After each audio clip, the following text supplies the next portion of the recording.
I struggle with motivation a lot.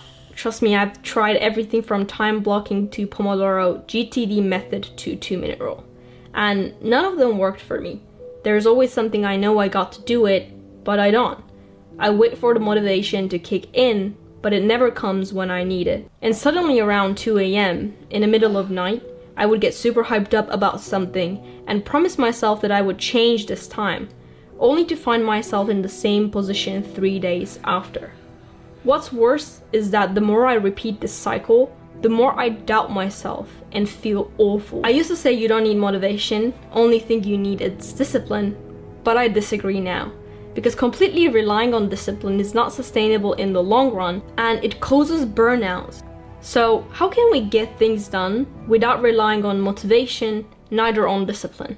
I read dozens of books, watched hundreds of hours of content, and with trial and error, I found the solution. Today I'm going to introduce you the system I use to get things done and work without relying on motivation. So the major mistake we all do is not understanding the underlying reason why we struggle with motivation and procrastinate. Without understanding what is causing it, it's almost like going to a doctor, getting a medication without getting a diagnosis. Imagine you're actually like an Alzheimer, but get a medication for like diabetes. It doesn't make sense. Rather than like trying every single productivity tip you see online, it's much better to first understand the reason and try to solve that issue so that you spend less time trying to figure out what works for you. So there are a bunch of reasons why you might be struggling with motivation, and even the same person can struggle with different reasons depending on the season of their life. So today I decided to talk about the most common ones, which are lack of clarity, feeling overwhelmed, feeling unfulfilled, burnout, and also lack of system. If you're interested in other reasons and how to solve them, I will have videos coming. So stay tuned. So most of us, I think including myself, really struggle with clarity because we are taught, especially for into productivity, we are taught that the more you get done, the better it is. But one thing I learned after talking with other entrepreneurs is that most successful people actually only focus on a handful of things and they just eliminate everything. But to do so, we first need to be super clear on what to focus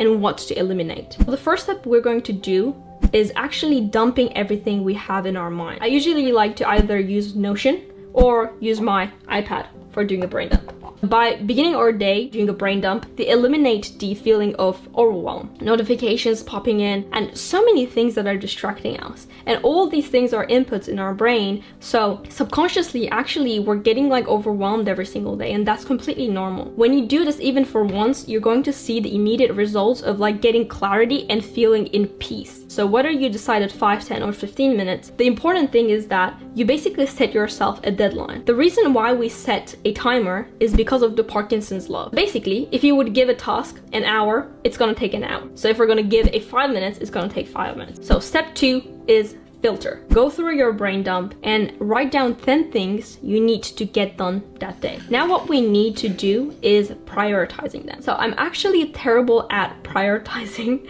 When I have 10 tasks in front of me, I look at them and I'm like, okay, which one should I do first? Which one should I do next? And then I get overwhelmed and I do nothing. So if you don't want to be like me, what I recommend is using the Eisenhower matrix. It basically divides the tasks into 4 different categories based on their importance and also their urgency. So the quadrant 1 is the important and urgent tasks. These are the tasks that requires your immediate attention. Let's say the kitchen's floating or your toilet is broken, like happened to me 2 weeks ago. We want to ideally get these done first so that we won't get stressed over them and we will also not face these consequences. Next up, we have the Q2 tasks. These are the important but not urgent tasks. Oftentimes, because they don't have a deadline, we always say that we're gonna start someday, and then that someday never comes. I always did that. A couple of years ago, I would always tell myself that I'm going to start working out tomorrow.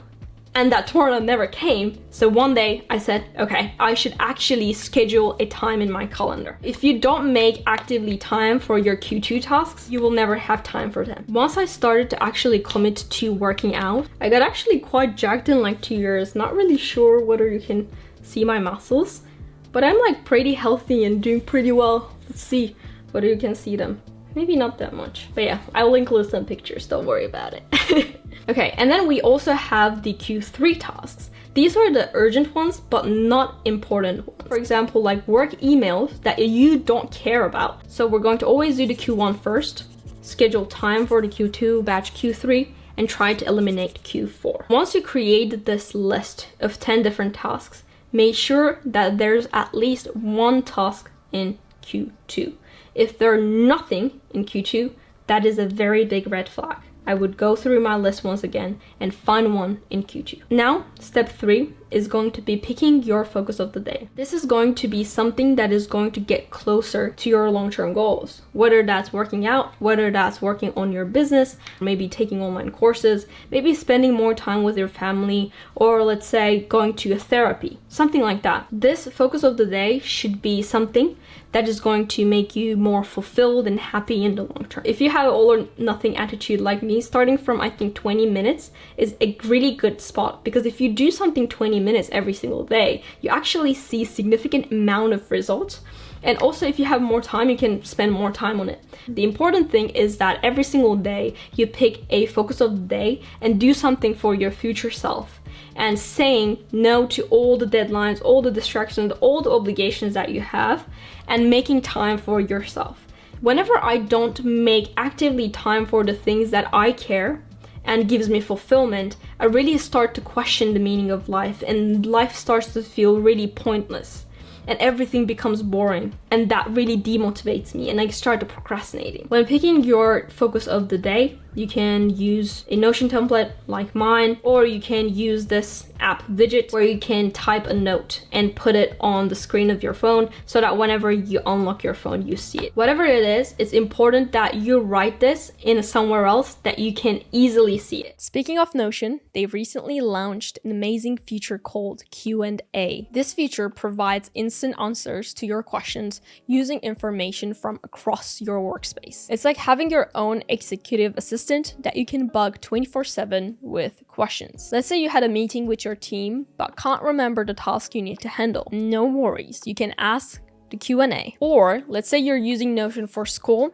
and you want to find a specific class note. You can ask Q&A. The difference between Q&A and traditional AI chatbots is Q&A understands your business, previous decisions, and meeting notes to provide accurate and relevant answers. It only uses the internal knowledge within your Notion workspace, making it far more personalized than other AI models trained on publicly available information. It saves so much time and reduces repetitive questions. Whether you're trying to find company policies or trying to check a project status, instead of messaging your coworker or your friend to find the answer you need, you can simply ask Q&A. It will also give you the link to the relevant Notion page so that you can dive deeper if you need it to. If you're already a Notion AI user, you can get started today with Q&A already in your Notion workspace. You can get started with Notion AI for only $10 a month. If you're interested trying out, join the waitlist to get early access. I have my link in the description below. At this point, we should have 10 tasks in our list and one focus of the day. So now, out of these 10 tasks, we're going to eliminate 5 of them. Yes, you heard it right. We're going to eliminate 5 of them. One thing that I learned over time is that even though sometimes I think I have to get this done today or I'm going to die, I do it the next day or maybe the day after. And it's actually not end of the world. In the beginning, you might not be able to eliminate if you have been procrastinating for a while and things piled up, but make sure that it's absolutely must if you can't eliminate. One thing that you can do is that only to get them done once you accomplish your top 5 and also your daily highlight. Once you have finished these, then you can work on the remaining tasks. If you skip your daily highlight and keep focusing on urgent tasks, you will get burnout and you will find yourself in the same position. So it's actually a non-negotiable for this method to work. I think most of the productivity methods just doesn't have this step, and this is the most important step in my opinion, at least like for me. At the end of each day, I sometimes forget it, I'm not gonna lie, but at the end of each day, ideally, I'm supposed to do it and you're supposed to do it, is go through your task list and look at how many of them you got done. So the top 3 and the daily focus is a non-negotiable. If you get done your top 3 tasks and your daily focus, you're going to give yourself a tick. And if you couldn't get done your top 3 tasks, your daily focus, these are just like a set, then you give yourself a 1 across. And the important thing is tracking this in a visible position, whether that's a Notion template that you have and where you track it, or whether it's a whiteboard, or whether it's a sticky widget, or whether it's your like Apple Notes, doesn't matter. It should be in a place where you see it all the time, so that you subconsciously make it sure and make it important that this actually matters for you. Because one actually really important thing I learned is that out of sight, out of mind is so true. If I'm not seeing it visually, you know, on a whiteboard, then I forget about it and I never do it. So make sure that every single day you track it.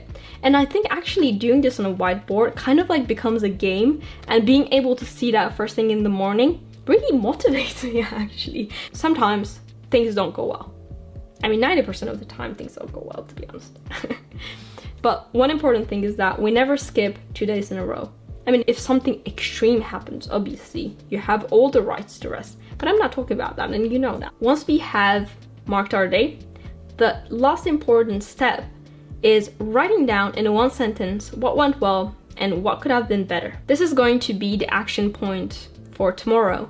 And by looking at this, we're going to try to prevent the same mistake happening. Maybe that day you forgot to turn off your notifications and you got a call from your friend and you ended up chatting for 3 hours, which I did last week, so it was actually my feedback for a couple of days ago to the next day. You know, just put your phone in do not disturb mode.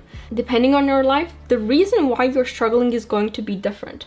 So we can't act like there's going to be a one magical method that is going to like cure it. Like, GTD method, cure everything, that all the problems you have in your life. Like, it doesn't work like that. I don't know, at least it works like that for me. So by reflecting every single day of like what went well, maybe you went to a cafe and you were like really able to focus, so do that next day. Again, the same thing. By repeating the things that went well and by eliminating the things that maybe didn't go that well, we give ourselves every single day a chance to improve. So kaizen suru. By doing this, you start to rely on motivation and discipline less and less and less. And because we gamify this and we also try to understand our emotions and behaviors, it gives a very high awareness of your actions. It actually made me realize that I'm a human and I'm not a robot. And depending on, you know, the things that is happening around me, sometimes my motivation and my drive like flows. I learned that. And the important thing is, rather than pushing yourself all the time and telling yourself like, oh, you're a loser, rather than doing that, understand the situation, adapting to it, and knowing what to do in those scenarios is going to help you more in the long run. If you like this video and found it helpful, I'm currently working on creating a free community where I can connect like-minded people and also add a master guide, maybe a mini course, maybe a PDF, who knows, about time management for different reasons. Today, we mainly covered overwhelm, burnout, lack of clarity, and lack of fulfillment. In upcoming videos, I'm thinking about covering other areas. So if you're interested, let me know in the comments and see you soon.